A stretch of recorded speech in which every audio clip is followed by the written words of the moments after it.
Well, I have to say that I'm finding all of this very inspiring, and I didn't think I would actually.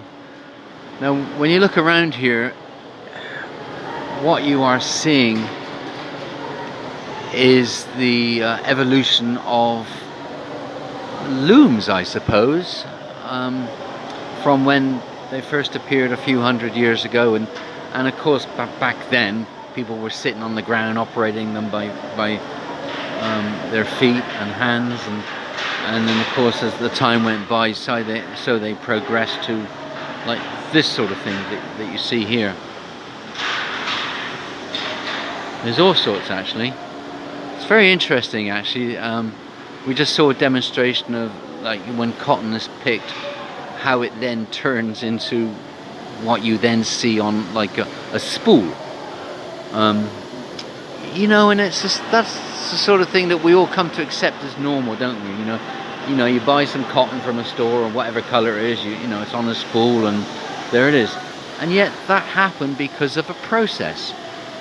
And it's really interesting actually. I just find it very inspiring that, you know, throughout the centuries these different processes have been created by human beings who at some point in their lives had this dream to create a machine or the next spinning loom or whatever you want to call it.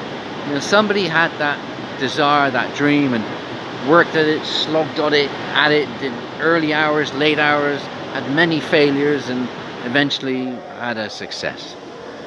And I suppose that's the same it is for a lot of inventions, isn't it? You know, but I do find it inspiring. I really do. And what I'm in this same building actually is another part that I'll be telling you about shortly. But what this whole loom business was, the inspiration was the first invention, I suppose, of an individual who then went on to have a major car manufacturer named after him. Actually, almost. His surname has got 6 letters, and one of the letters is, for some reason, was changed from a D to a T, and it is what it is today. But more on that soon. And here's the gentleman himself, the will of Sakichi ToyoDa, Toyoda, complete with top hat for some reason. Yeah, and for some reason the D that you see there was turned into a T, and that of course turned it into ToyoTa, Toyota, a name that is very synonymous these days, of course, with cars, not looms. But yet this is how it all started out, with looms, because of this fella. I think that was in about 1924, and it was a few years later that he got into the car business. And of course Toyota cars are what they are today. Interestingly enough, actually, here in Japan, the only Camry I've seen is like an old one, like 15, 20 years old for some reason.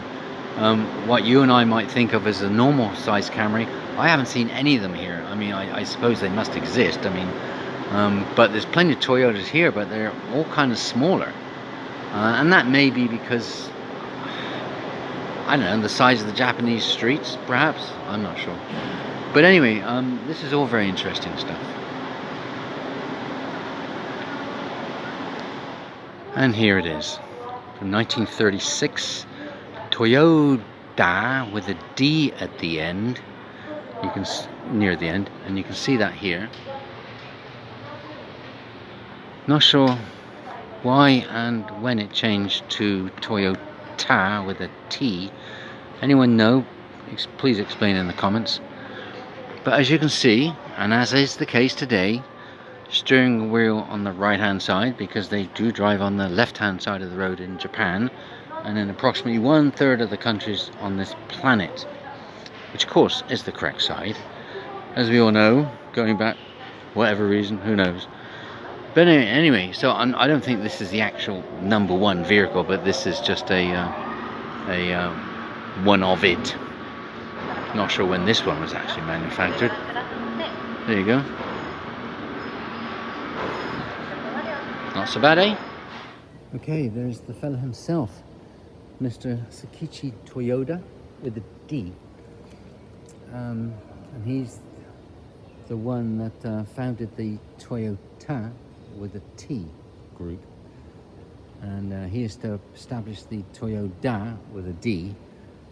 Shido Shokufu Kojo, the ToyoDa with a D automatic weaving mill here in Sako, Nagoya City. For the research and development of automatic looms. This is one of his inventions. The non-stop shuttle change ToyoDa with a D automatic loom Type G. 1924 he did that. And at the time it was regarded as the highest performance automatic loom in the world at the time. And that's what started the whole thing off, actually, the whole ToyoTa with a T group off. It was his son, this fella here, Kichiro,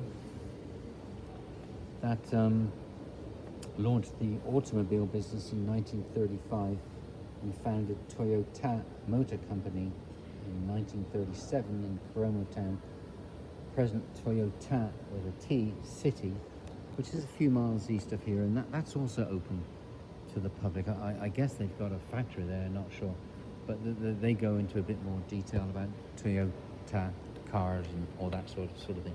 Whereas this museum here, half of it's dedicated to cars, and the other half to this sort of thing, the textile industry and the looms, and that's what started the whole thing off. The thing being what we now know today as ToyoTa with a T. And where are we? Well, we're in Nagoya. We're about a mile from the train station. And if you come here, you have this that 6-minute video that gives you the highlights of this building, which is actually called the ToyoTa Commemorative Museum of Industry and Technology. Very interesting, actually, very inspiring, I have to admit. I mean, this fella had this idea all those years ago, and look what it is now. Quite astonishing, really. Anyway, and it's not expensive. It's 400 yen, and what's that? 3.5, almost no. What's that? Almost 3 quid. No, less than that. Anyway, something like that. But it's not much anyway. But it's interesting. I suppose if you're really into this, you could actually spend a lot of time here, like all day. I think if you've got an average interest, you know, a couple of hours is probably a good idea, actually. In fact, I'm still waiting for Feast. I'm not sure where she is. So no doubt I'll find out. She has to come here. There's all our luggage. At the train station, there are a lot of lockers, but we couldn't find any empty ones. So I had to bring everything with us. Of course, I'm dragging most of it. But over there are lockers, right? So you have to use 2 of them. 100 yen each, but you get that back when you pick up your stuff. So that's over there. That saved carting all that stuff around. Say we are on a bus pass, actually. They have something called, it's like a sightseeing bus which goes past places of interest like this one. The next stop is Nagoya Castle, and that runs, the whole pass runs until about 6 p.m. And the advantage of taking that is that it actually goes door to door, if you like. Like if you walk or if you take the metro, you've still got to figure out the way exactly to here. Whereas if you take the sightseeing bus, it actually goes door to door. So you don't have to worry about actually getting exactly to the place. And it was something like 620 yen, which is, I think the average metro ride or bus ride is 220, something like that. So if you just do 3 of them, then you might as well get the pass anyway. Plus you get discounts. I think this place was something like 400 to get in, but with the pass, it may have been 10 or 20% cheaper. But certainly, if you're here for the day, and it seems to be a good idea, actually, I must admit. Anyway, but the bus is only run about every 30 minutes. The next one's due in 12 minutes, so I hope Feast turns up by then. Anyway, yeah, and the bus stop is right out there. So the next stop is Nagoya Castle, But, and I may have mentioned this, but those buses do stop running at 6. But then we can use the pass on the metro and the other buses, which is fine. So this this museum, if that's the right word, I found very interesting, actually, very inspiring, very inspiring. You know, just to have that idea, you know, like in 1911, this fella had this idea about something, right?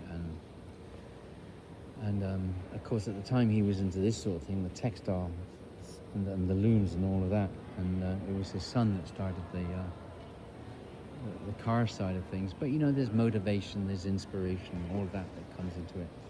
And I just found it really interesting, actually. Anyway, so yeah, that's the ticket office there, and that there where that lady is, that's where you actually show the tickets. So this bit here, you can actually do this bit for free anyway. There's a cafe over there. There's something through there, actually. I see photos on the wall. But anyway, so yeah, how about that? All good value. Anyway, so I'm just waiting for Feast to turn up, and then onwards.